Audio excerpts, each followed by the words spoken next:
بسم اللہ الرحمن الرحیم وما ادراک ما العقبہ فک رقبۃ او اطعام فی یوم ذی مسغبہ یتیما ذا مقربہ۔ قرآن مجید میں اللہ تعالیٰ نے بھوکوں کو کھانا کھلانے کی اس قدر ترغیب دی۔ اللہ نے فرمایا کہ تمہیں کیا پتا کہ اسلام کی گھاٹی ہے کیا؟ پھر اللہ نے فرمایا کہ اسلام نام ہے فک رقبہ، غلاموں کو غلامی سے آزاد کرانا، او اطعام فی یوم ذی مسغبہ، بھوک والے دن کسی بھوکے کا پیٹ بھرنا۔ جب نبی صلی اللہ علیہ وسلم پر پہلی آیت نازل ہوئی، آپ صلی اللہ علیہ وسلم سیدہ خدیجہ رضی اللہ تعالیٰ عنہ کے پاس پہنچے، آپ گھبرائے ہوئے تھے، خوف زدہ تھے، تو سیدہ خدیجہ نے کیا فرما کے آپ کو کیا کہہ کے آپ کو تسلی دی؟ فرمایا کہ آپ بیواؤں کا سہارا ہیں، آپ یتیموں کا سہارا ہیں، آپ جو مساکین ہیں ان کو کھلاتے ہیں، آپ ان کی کفالت کرتے ہیں، تو اللہ آپ کو کبھی ضائع نہیں ہونے دے گا۔ اللہ تعالیٰ نے اپنے حقوق کے بعد سب سے زیادہ مخلوق کا حق بتایا ہے، اور مخلوق کے حقوق میں سب سے پہلے کھلانے کی اللہ نے ترغیب دی ہے کہ بے کسوں کا سہارا بنو، بے کسوں کو کھلاؤ۔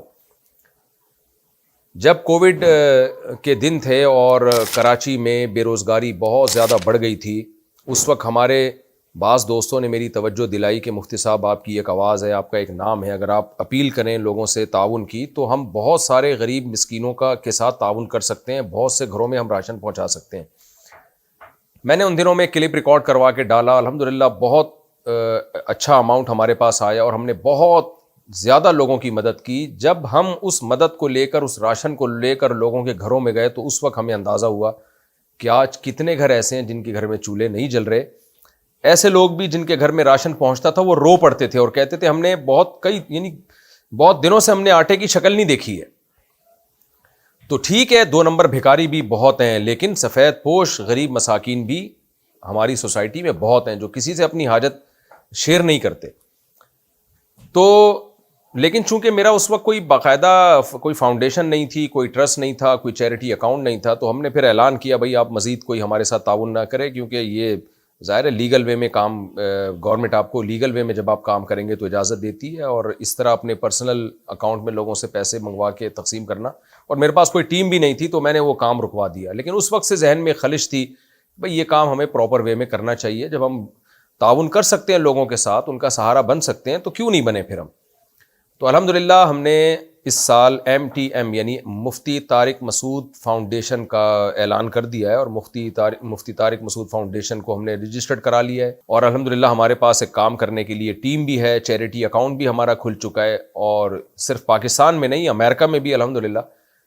تو میں اب آپ سے اپیل کر رہا ہوں کہ ہمارے جو پروجیکٹ ہے آپ اس میں ہمارا سہارا بنیے، یہ چیز انشاءاللہ آپ کے لیے صدقہ جاریہ ہوگی، اپنے مرحومین والدین کے لیے، اپنے اعزاء و اقارب کے لیے بھی آپ صدقات و خیرات کر سکتے ہیں، صدقہ جاریہ کر سکتے ہیں۔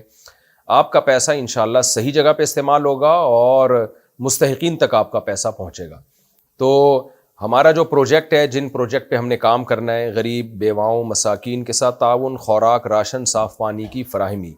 بہت سے گاؤں دیہات ایسے جہاں صاف پانی نہیں ہے اور وہ گندا پانی پی پی کے بیمار ہو رہے ہیں۔ مسجدوں کی تعمیر بھی ہم نے کرنی ہے، حفظ اور ناظرہ کے قرآن کے مدارس کا قیام، ہنگامی حالات میں مدد کی فراہمی۔ آپ کو پتہ ہے جب بھی کوئی ڈیزاسٹر آتا ہے، ملک میں کھلبلی مچ جاتی ہے، سندھ میں سیلاب آیا تھا، کیا حال ہو گیا تھا، آپ نے دیکھی ہوں گی وہ ویڈیوز کہ ہم کس طرح خوراک لے کے ایسی جگہوں تک پہنچے جہاں تک عام آدمی کے لیے پہنچنا بہت مشکل تھا۔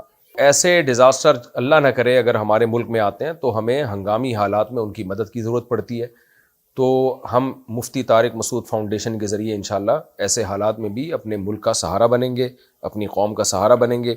فلسطینی مسلمانوں کی مدد اور آباد کاری کا پروجیکٹ، فلسطین کا کیا حال ہوا ہے، حشر نشر ہو گیا وہاں غزہ میں، تو وہاں تک بھی انشاءاللہ ہم امداد پہنچائیں گے۔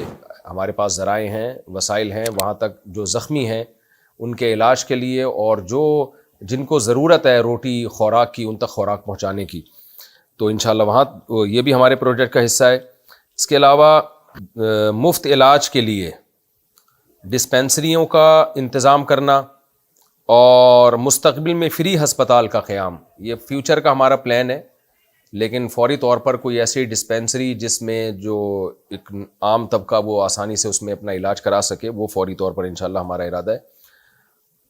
اسی طرح نوجوانوں اور بے روزگاروں کے لیے مختلف خود کفالتی منصوبوں کا پروجیکٹ.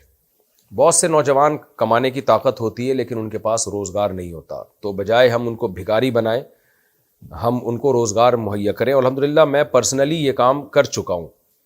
تو اگر آپ لوگ اس میں تعاون کرنا چاہیں اور ایسے بے روزگاروں کو ہم تعاون فراہم کریں, وہ تعاون بائکس کے ذریعے بھی ہو سکتا ہے, موٹر سائیکلوں کے ذریعے, رکشوں کے ذریعے بھی ہو سکتا ہے, ٹھیلے وغیرہ کے ذریعے بھی ہو سکتا ہے. تو وہ تو جیسے جیسے کام بڑھے گا انشاءاللہ وہ راہیں کھلتی چلی جائیں گی. تو ڈسکرپشن میں مفتی طارق مسعود foundation.org اس کا ہم نے لنک بھی دے دیا ہے. یہ جو اس فاؤنڈیشن کی ویب سائٹ ہے اور اکاؤنٹ نمبر بھی دے دیا ہے. اور یو ایس اے سے جو لوگ رقم بھیجنا چاہیں گے تو وہ ٹیکس ایگزیمپشن ہوگی, ان کا ٹیکس نہیں کٹے گا. ڈونیشن کے بارے میں اگر آپ واٹس ایپ پہ رابطہ کرنا چاہیں تو یو ایس اے کا واٹس ایپ نمبر ہے +13466903363 اور پاکستان کا واٹس ایپ کا نمبر ہے +923003199103. تو یہ واٹس ایپ کے نمبر ہیں, لیکن اس میں ڈونیشن کے علاوہ کسی اور کام کے لیے رابطہ نہ کریں. جیسے مسائل وغیرہ پوچھنا ہے تو اس کے لیے ہم نے دوسرے نمبر دیے ہوئے ہیں. جزاکم اللہ احسن الجزا.